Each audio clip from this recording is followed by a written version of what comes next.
Lockdown के करीब 77 दिनों बाद अब अनलॉक 1 में मंगलवार से पटना का जू भी खुल गया। हालांकि लोग अभी पटना जू के जानवरों का दीदार नहीं कर पाएंगे। पटना जू सिर्फ सुबह 5:30 बजे से लेकर 10:30 बजे तक ही खुला रहेगा। इस दौरान दर्शकों को केवल वनस्पतिक प्रक्षेत्र में घूमने की अनुमति है। मतलब फिलहाल दर्शक सिर्फ प्रकृति का ही आनंद ले सकेंगे, कोई भी जानवर को देखने का मौका नहीं मिलेगा। जू की ओर से पास धारकों के साथ ही अन्य लोगों को भी घूमने की अनुमति दी है। कोरोना महामारी को देखते हुए पटना जू 14 मार्च को बंद कर दिया गया था। फिलहाल उन लोगों के लिए खुशखबरी है जो मॉर्निंग वॉक करने या सुबह में पेड़ पौधे के बीच बैठना पसंद करते हैं। देखिए, इधर तो माने काफ़ी अच्छा लगा और हम लोग चाहते भी थे, और नहीं टहलने के कारण होता था कि हम लोग थोड़ा सा माने दिनचर्या जो थी लॉकडाउन के बाद जो है कि काफ़ी गड़बड़ा गया था। आज जो हम लोग आए हैं जू में, और जू में आने के बाद है कि लगा कि हाँ माने कुछ अच्छा काम हुआ, बहुत अच्छा था, काफ़ी खुश हम लोग हैं।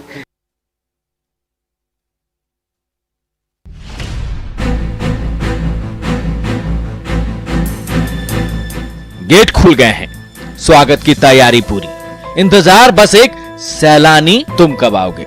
करीब 2 महीने बाद रणथंभौर नेशनल पार्क का गेट तो खुल गया है, लेकिन फिलहाल सब सूना सूना है। देश विदेश में मशहूर ये वही नेशनल पार्क है जहां लॉकडाउन से पहले सैलानियों की भरमार होती थी। आज सैलानियों का इंतजार किया जा रहा है। वन विभाग के आदेश के बाद नेशनल पार्क के पास सभी होटल्स भी खोल दिए गए हैं, लेकिन होटल में बिन सैलानी खामोशी छाई हुई है, जिससे होटल कारोबारियों में मायूसी है। फिलहाल नेशनल पार्क में सैलानियों को आने की उम्मीद नहीं है, लेकिन वन विभाग को भरोसा पक्का है, आहिस्ता आहिस्ता पर्यटन पटरी पर लौट आएगा। टूरिस्टों के लिए खुला गया था, जिसमें आज सुबह मात्र एक ही पर्यटक ने एंट्री की थी। शाम को जरूर 3-4 गाड़ियों की बुकिंग की संभावना है, और धीरे धीरे जैसे जैसे लोगों को जानकारी मिलेगी या लोगों को आने जाने की सुविधा होगी तो पार्क में विजिटर्स की संख्या बढ़ेगी।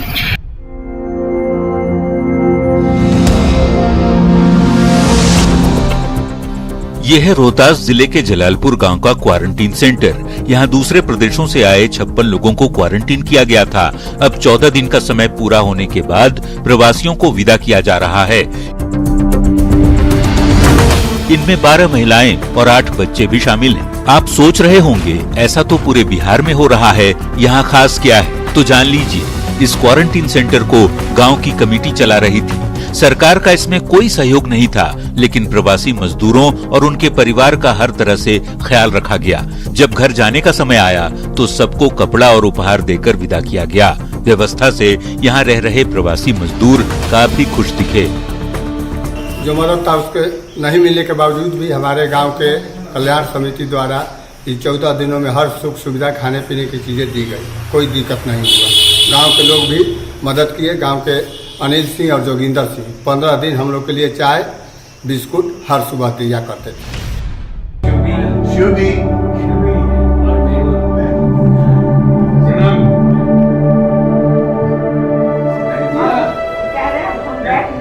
कोरोना में सब कुछ बदल गया है, जिंदगी जीने का अंदाज भी और उत्सव मनाने का तरीका भी।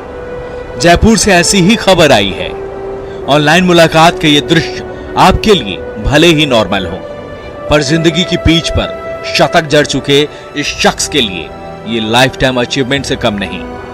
जहां कहीं तकनीक ने गच्चा दिया, वहां संवेदनाओं ने संबल बढ़ाया। पुत्र का परिणाम जब पिता तक नहीं पहुंचा तो उसने हाथ जोड़कर अपनी भावनाओं को प्रदर्शित किया, और जयपुर के आमेर में बैठे पिता भावुक हो गए। पंडित मदन मोहन मालवीय के अनुयायी रहे स्वतंत्रता सेनानी डॉक्टर बृजनाथ सिंह ने अपना 101वां जन्मदिन कुछ अलग ही अंदाज में मनाया।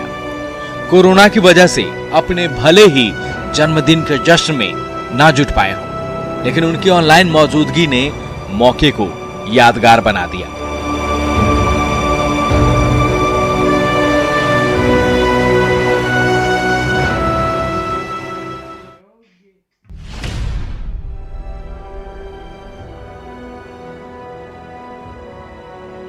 लंबे लॉकडाउन की वजह से जहां लोग परेशान दिखे, वहीं ये बंदी कई लोगों के लिए खुशियां भी लेकर आई हैं। जी हां, पोलैंड की रहने वाली मारिया कोरोना बंदी के दौरान भोपाल में फंस गईं। इस दौरान मारिया ने सिंगरौली के रहने वाले सिंगर विवेक सिंह से शादी कर ली। भोपाल में पोलैंड से आई इस महिला सिंगर की भोपाल पुलिस ने पूरी मदद की। अब मारिया अपने देश पोलैंड लौट गई हैं, तो उन्होंने वीडियो जारी कर भोपाल पुलिस और भारत की जमकर तारीफ की है।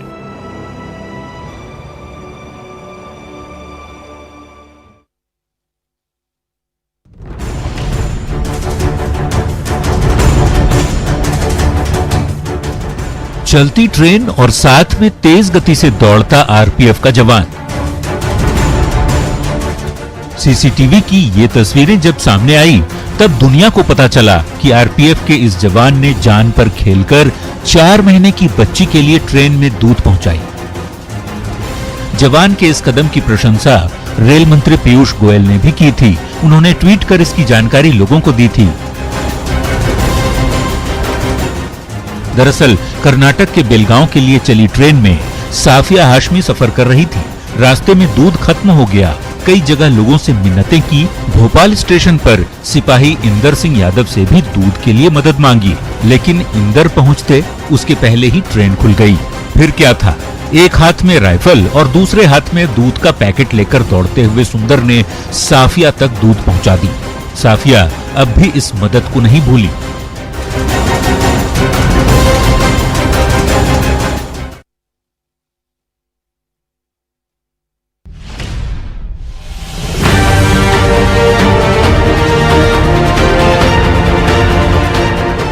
भोपाल में पुलिस जवान की जांबाजी के चर्चे हर तरफ हैं, तो इधर छत्तीसगढ़ की राजधानी रायपुर में पुलिस की करतूत से लोगों में गुस्सा है।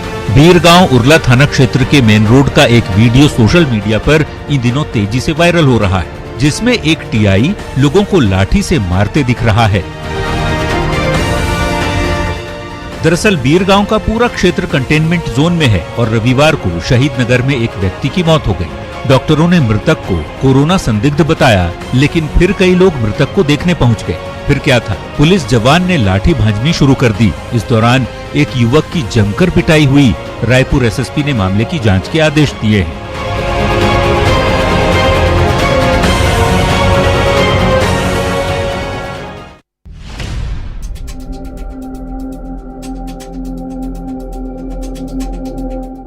टेबल पर बैठकर खाना खा रहे ये लोग किसी होटल में नहीं और न ही किसी पार्टी में भोजन कर रहे हैं, बल्कि ये तो एक पुलिस स्टेशन है, जहां दिहाड़ी मजदूरों गरीबों को देश में लगे लॉकडाउन से ही लगातार खिलाया जा रहा है। रांची की बरियातू पुलिस ने समाज कल्याण का ये बीड़ा उठाया है। यहाँ दिहाड़ी मजदूर, बेरोजगार युवक और राजधानी रांची के आसपास से आए लोग मुफ्त में खाना खा रहे हैं। ये सिलसिला महीनों से जारी है। यहाँ आकर खाना खा रहे लोग पुलिस की इस मदद से बेहद खुश हैं। यहाँ रांची में मेरे पापा रिम्स में भर्ती है और हम यहाँ पर खाना आए हुए खाना खाने के लिए। हमें बहुत से भूख लगे हुए हैं। खाना कुछ अच्छा है। 2 दिन से यहाँ खाना खा रहे हैं हम यहाँ पे।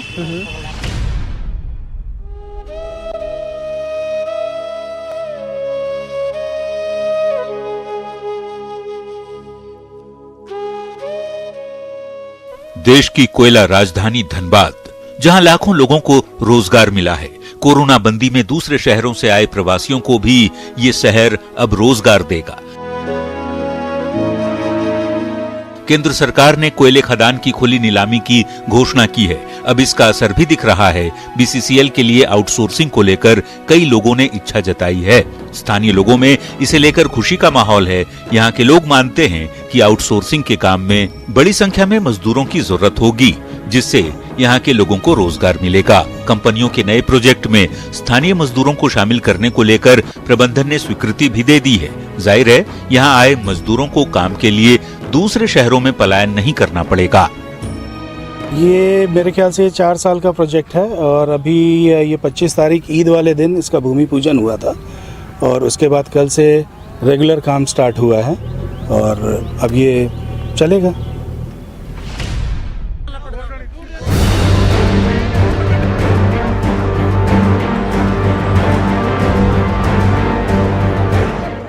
मुंह पर मास्क, हाथ में सैनिटाइजर और बाहों में भरकर पेड़ से ये प्यार। राजस्थान में एक बार फिर चिपकू आंदोलन जैसा नजारा। पुरुष चिपके हैं, महिलाएं चिपकी हैं। जी हाँ, पूरा माजरा मुआवजा का है और इसलिए विश्व प्रसिद्ध चिपको आंदोलन ने एक बार फिर मरुधरा में जगह बना ली है। दौसा के किसानों ने इसके जरिए अपनी हुंकार भरी है।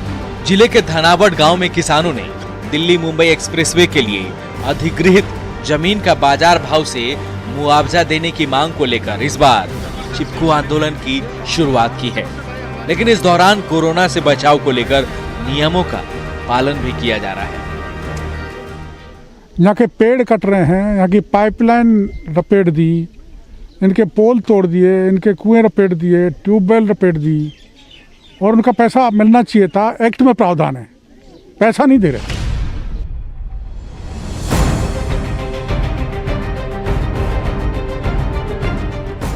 कोरोना बंदी के दौरान जहां कंपनियों की हालत खराब है, कई कंपनियों ने कामगारों को टाटा बाय बाय कर दिया है। कुछ कंपनियां सैलरी कट कर रही है, लेकिन पटना की एक कंपनी है जो कर्मियों को पूरा वेतन तो दे ही रही है, साथ में इस बार कोरोना बोनस भी दिया गया है।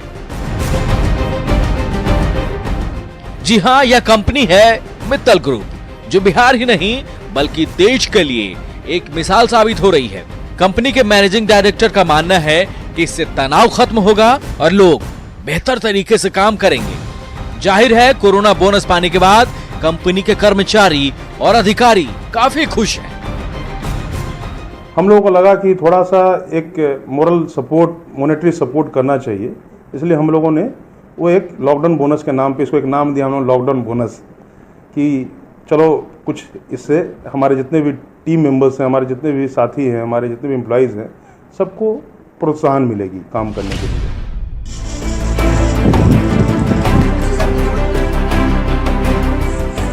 कभी जहानाबाद के मैनचेस्टर के नाम से चर्चित मोहनपुर गांव को तलाश है एक तारणहार की। लॉकडाउन में अन्य प्रदेशों से वापस घर आए यहाँ के कारीगर अपने पुश्तैनी धंधे की ओर लौटना चाहते हैं। सदर प्रखंड में स्थित मोहनपुर में 100 घरों का परिवार रहता है, जो कभी हैंडलूम पर कपड़े की बुनाई करते थे, लेकिन बिजली की कमी और बाजार नहीं मिलने की वजह से यहाँ के लोग पैसे के लिए पलायन कर गए। लॉकडाउन के कारण जब दूसरे जगहों पर काम मिलना बंद हुआ तो यहाँ के लोग वापस अपने गांव में लौट आए हैं। गांव के लोगों का कहना है कि प्रशासन मदद करे तो हम फिर से सूती वस्त्रों का उत्पादन शुरू कर देंगे। जानकारी के बाद डीएम नवीन कुमार ने हर संभव मदद का भरोसा दिया है। हैंडलूम भी सब भी चलाना जानते हैं हम लोग। अच्छा, जानते हैं। हाँ। काम कितना कर रहा है? काम तो अभी हम ही वो सिर्फ यहाँ कर ही रहे हैं। क्या वजह होगी? सब निकले हुए जहाँ जहाँ जिसका रोजी रोटी मिल रहा है अपना काम कर रहा। कोई मानपुर है, कोई कौआ खोल है, कोई गया है।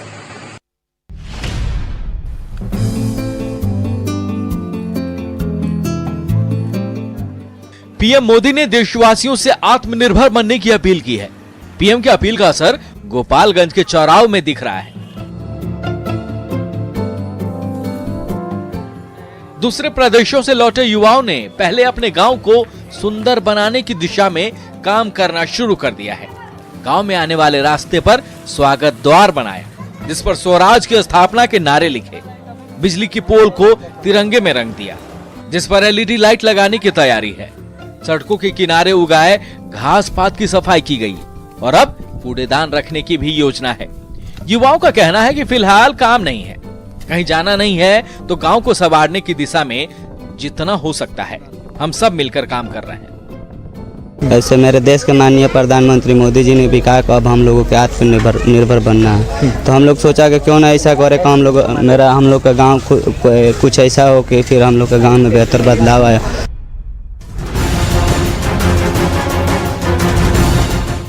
कोरोना काल में प्रवासी श्रमिकों ने कई दर्द झेले हैं। कोई सैकड़ों मील पैदल चला तो कई ने हजारों किलोमीटर साइकिल से ही तय कर लिया। लेकिन अब घर पहुंचने के बाद भी इनकी मुश्किलें कम नहीं हो रही। सब कुछ लुटाकर घर पहुंचे ये श्रमिक अब सूदखोरों के चंगुल में फंस गए हैं। एक तो काम की तलाश, ऊपर से महाजन। अब सवाल है कि कईयों का घर का चूल्हा नहीं जल रहा। कुछ लोग किसी तरह कुछ खाकर गुजारा कर रहे हैं। ऐसे में पैसे लौटाएं तो कैसे लौटाएं? पश्चिम चंपारण में 90,000 प्रवासी मजदूर लौट कर आए हैं। जिनमें से ज्यादातर ऐसे हैं जो रोज कमाते और रोज खाते हैं। दूसरे जिलों का हाल भी शायद ही अलग हो। वहाँ हम कंपनी में काम करते थे और सैलरी नहीं मिलने की वजह से दिक्कत हो गया, तो मैं अपने लड़का के पास फ़ोन किया तो अपने यहाँ से भेजा किसी से लेके। वो आदमी आज मांग रहा है, अब यही दिक्कत है। अब क्या करेंगे, जो कैसे चुकाएंगे अब काम।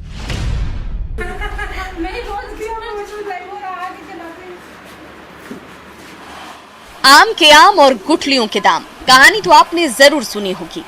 अब जरा देख भी लीजिए। बढ़े तोन के साथ साइकिलिंग करते ये हैं मनदीप। पेशे से इंजीनियर मनदीप ने अपनी बहन के साथ मिलकर ऐसी साइकिल बनाई है जिससे व्यायाम तो हो ही रहा है, साथ में गेहूं की पिसाई भी हो रही है।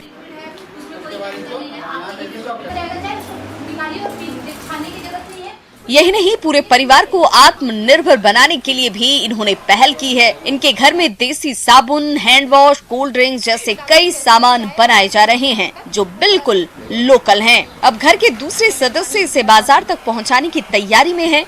मनदीप का तोंद कब तक कम होगा ये तो कहना मुश्किल है, लेकिन फिलहाल पूरे परिवार के लिए कमाई का जरिया तो हो ही गया है। एक आटा चक्की हमने मंगवाया था, उसमें साइकिल फिट करके मैंने मैनुअली आटा चक्की बनवाया, जिससे हम एक्सरसाइज कैलोरी बर्न हो प्लस घर में पीसा पीसा आटा मिल सके।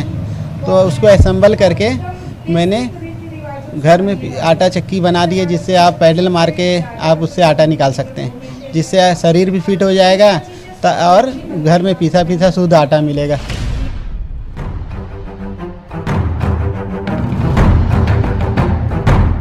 कहते हैं आवश्यकता ही आविष्कार की जननी है। हम ये क्यों कह रहे हैं वो इस शख्स से मिलकर आप खुद समझ जाएंगे। ये है पाकुड़ के रहने वाले गुलजार खान। गुलजार पंक्चर बनाने का काम करते हैं, लेकिन कोरोना बंदी के दौरान गाड़ियों का परिचालन बंद हुआ और गुलजार के पास कोई काम नहीं रहा। फिर क्या था, घर में बैठे बैठे इन्होंने जुगाड़ से ई साइकिल बनाने की सोची।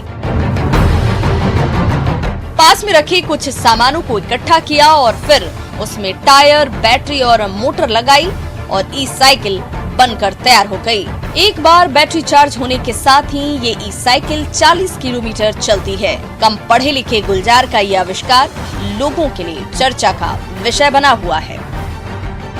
मेरे दिमाग में आया कि घर पे बैठे बैठे मैं क्या करूंगा, तो मैंने सोचा कि चलो इसको इलेक्ट्रिक वाला बाइक बना दिया जाए। तो मैंने उसी टाइम से फिर उसके पे काम करना शुरू किया।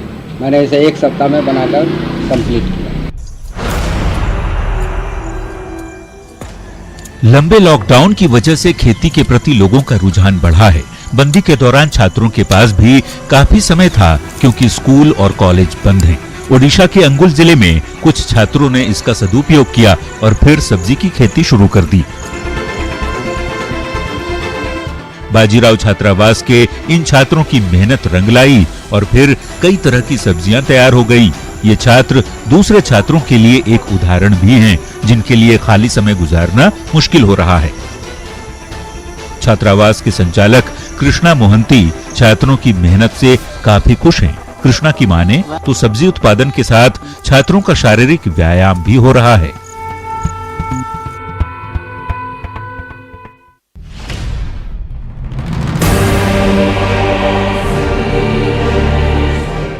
कोरोना महामारी से लड़ाई में हर कोई अपना योगदान दे रहा है। गुजरात टेक्नोलॉजिकल यूनिवर्सिटी के निखिल मोथिया और केवल केलावाला भी उन्हीं में से एक हैं। निखिल और केवल ने मिलकर ड्रोन स्क्वाड बनाया है, जो पुलिस के लिए रामबाण साबित हो रहा है। जिस एरिया में पुलिस पेट्रोलिंग के लिए नहीं जा सकती, उन एरिया में ड्रोन के जरिए नजर रखी जा रही है। कुछ इलाकों में जाना मुश्किल था, लेकिन इस ड्रोन स्क्वाड से वहां भी नजर रखी जा रही है। अहमदाबाद के साथ ही राजकोट, सूरत, मोरबी में भी इसका इस्तेमाल किया गया है।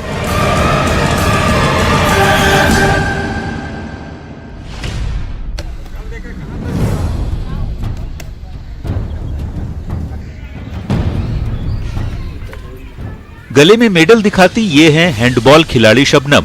जमशेदपुर की रहने वाली शबनम अंतर्राष्ट्रीय लेवल पर देश का प्रतिनिधित्व करती हैं। 4 बार जूनियर चैंपियनशिप और 1 बार राष्ट्रीय हैंडबॉल चैंपियनशिप में झारखंड का प्रतिनिधित्व कर चुकी हैं। लेकिन कोरोना ने ऐसी परिस्थितियां पैदा कर दी कि अब दिन भर बेकरी की दुकान में ही काम करना पड़ता है। दरअसल कोरोना काल में भाई और पिता की कमाई बंद हो गई और बीते 3 महीने में परिवार की आर्थिक स्थिति भी बिगड़ती गई।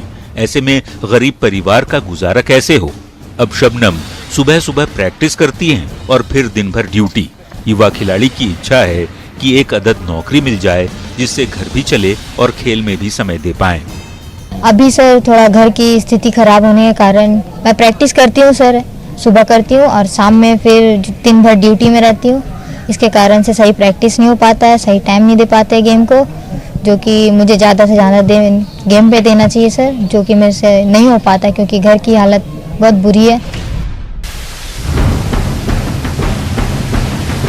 कोई सरकारी योजना नहीं। अपने घर में कुआं खोदते ये हैं अनिल लोहार। सरायकेला के गम्हरिया के पिंडरा बेड़ा के रहने वाले अनिल जाने माने तीरंदाज हैं। नेशनल लेवल पर कई मेडल भी जीत चुके हैं, लेकिन इस तीरंदाज के घर में पीने का पानी नहीं है। कोरोना बंदी से पहले एक पास के स्कूल से पानी मिल जाता था, लेकिन बंद के दौरान स्कूल में ताला लग गया। अब मरता क्या नहीं करता। अनिल ने पत्नी के साथ मिलकर 25 दिन तक खुदाई की और अब कुआं लगभग खुदकर तैयार हो चुका है। उम्मीद है कि थोड़ी और खुदाई के साथ ही इसमें पानी भी निकल जाएगा। अनिल में जिवटता कूट कूट कर भरी है। प्रैक्टिस चलता रहे इसके लिए नौकरी छोड़ दी। अब मुर्गा दुकान से जो कमाई होती है उससे घर चलता है।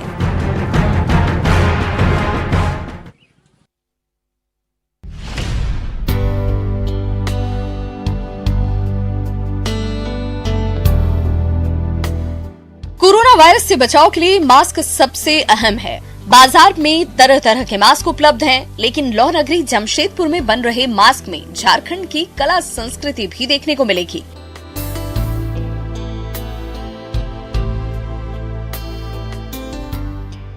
मशीनों पर मास्क तैयार करने में जुटे ये महिलाएं कला मंदिर से जुड़ी हैं, जिन्होंने मास्क पर सरायकेला के प्रसिद्ध छऊ नृत्य को उकेरा है। तो साथ ही धालभूमगढ़ का विलुप्त होता पाइथकर पेंटिंग भी है। सबसे बड़ी बात, इन मास्क के डिमांड दूसरे देशों से भी आने शुरू हो गए हैं। लोगों को सुंदर आकर्षक मास्क तो मिल ही रहे हैं, महिलाओं को रोजगार भी मिल रहा है, जिससे कमाई होने लगी है। ये अभी तो जैसे हम लोग सोशल मीडिया पे कर रहे हैं, जैसे फेसबुक से अभी हमने शुरू किया है, तो पहले ही रिस्पांस हम लोग का अभी तक भी नहीं करके हम लोग का 2000 लोग देख चुके हैं। और अभी हमारे पास ऑर्डर भी आ रहे हैं कि ये हम कब तक बिपोनी में मिलेगा हमारी शॉप में। ये अभी 3 दिन में हम लोग का ये रिजल्ट है।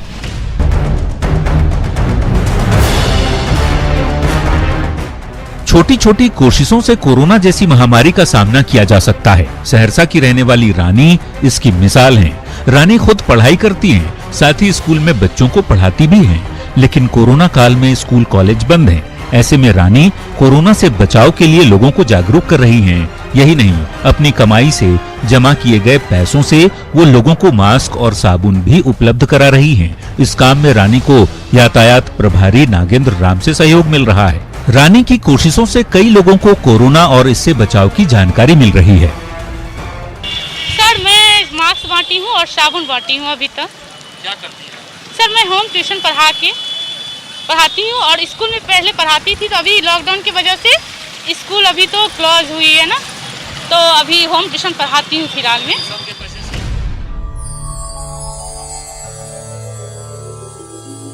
जानलेवा कोरोना वायरस से बचाव को लेकर लोगों को जागरूक करने की ये पहल अनोखी है। हाथ और मुंह से पेंटिंग बनाते ये हैं रवि केसरी।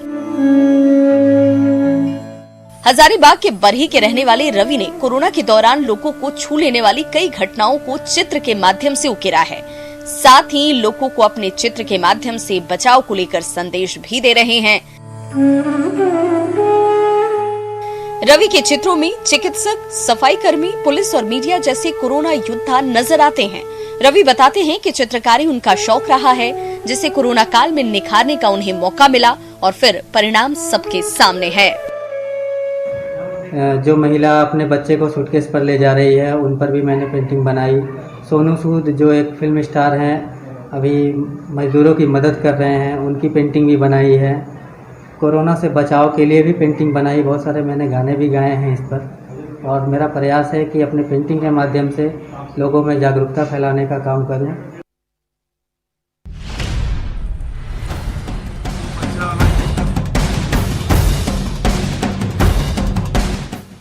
दो महीने से ज्यादा की बंदी के बाद अनलॉक 1 में ज्यादातर मंदिरों के पट खुल गए, लेकिन झारखंड के मंदिरों के साथ ही देवघर बाबा मंदिर में भी पूजा पाठ बंद है।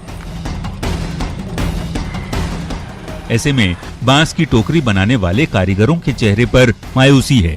दरअसल ये छोटे छोटे कारीगर बांस की टोकरी और डलिया बनाते हैं। इन्हीं टोकरियों में पेड़ा पैक किया जाता है। साथ ही कई श्रद्धालु पूजा में इन टोकरियों का उपयोग करते हैं, लेकिन लगभग 2.5 महीने से इन कारीगरों की कमाई बंद है।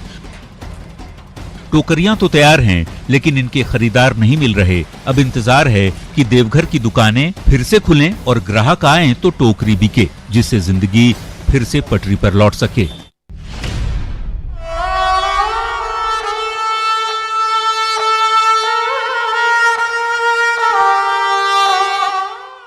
कोरोना वायरस संक्रमण के भय के बीच ऐसी खबरें भी सामने आ रही हैं जो यकीन दिलाती हैं कि आज भी इंसानियत जिंदा है।